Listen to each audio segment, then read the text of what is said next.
नमस्कार विद्यार्थी मित्रांनो, जवाहर नवोदय विद्यालय या यूट्यूब चॅनलवर आपलं सर्वांचं स्वागत आहे. मित्रांनो, आजच्या या यूट्यूब चॅनलवर आपल्याला जवाहर नवोदय विद्यालयाविषयीची संपूर्ण माहिती घ्यायची आहे. तर जवाहर नवोदय विद्यालय ही भारतातील सर्वात मोठी शिक्षण व्यवस्थेमधील आणि सर्वोच्च शिक्षण संस्था आहे. ज्या संस्थेअंतर्गत आपल्याला विविध आणि उच्च पातळीवरील शिक्षण आपल्याला दिलं जातं. जवाहर नवोदय विद्यालय हे 25 ते 30 एकरमध्ये एक जवाहर नवोदय विद्यालय असतं.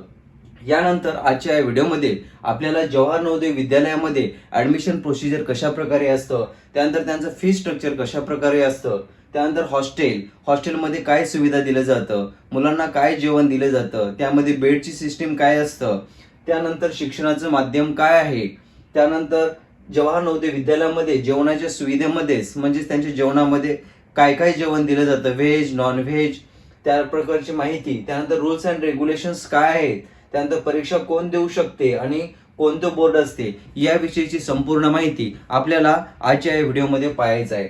तर सर्वप्रथम बघा, नॅशनल एज्युकेशन पॉलिसी म्हणजेच राष्ट्रीय शैक्षणिक धोरण 1986-90 राजीव गांधी यांनी संपूर्ण भारतामध्ये जवाहर नवोदय विद्यालयाची स्थापना करण्यात आली आणि त्यांनी असं नाम निर्देशित केलं, म्हणजे या नॅशनल एज्युकेशन पॉलिसीमध्ये असं सांगण्यात आलं की प्रत्येक जिल्ह्यात एक नवोदय विद्यालय असावं आणि त्या नवोदय विद्यालयामध्ये जे विद्यार्थी 6वीला ऍडमिशन घेतील तर त्यांच्यासाठी एकूण 80 सीट्स हे राखीव ठेवण्यात आलेलं असतं.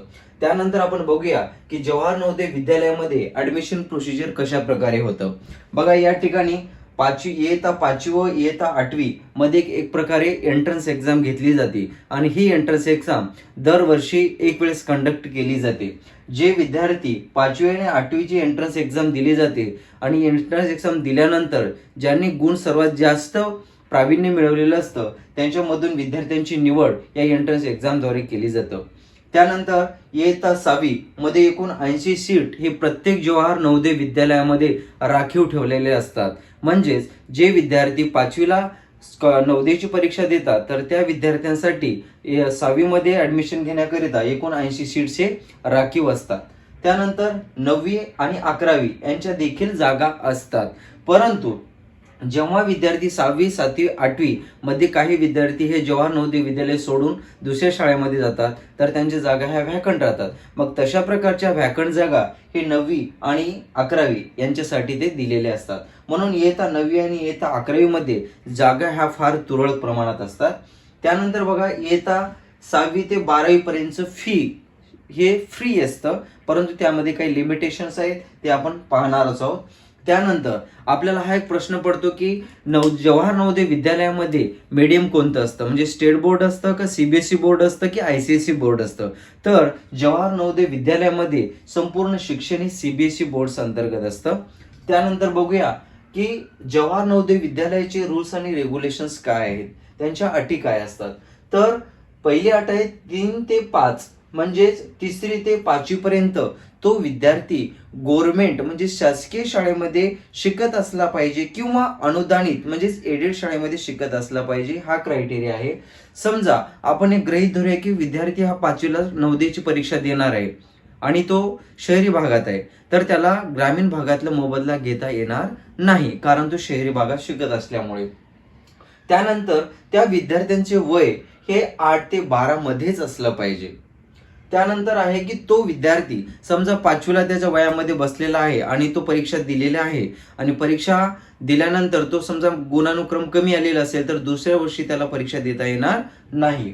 त्यानंतर रिझर्वेशन हा अतिशय महत्वाचा घटक आहे की जवाहर नवोदय विद्यालयामध्ये विद्यार्थ्यांना रिझर्वेशन काय दिलेलं आहे.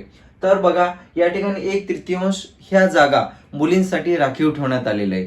तर बघा, या ठिकाणी 80 जागा ह्या नवोदय विद्यालयामध्ये राखीव असतात, तर त्यापैकी जर 1/3 म्हटलं तर 27 जागा ह्या मुलीसाठी राखीव असतात. त्यानंतर 75% ग्रामीण आणि 25% शहरी भागातील.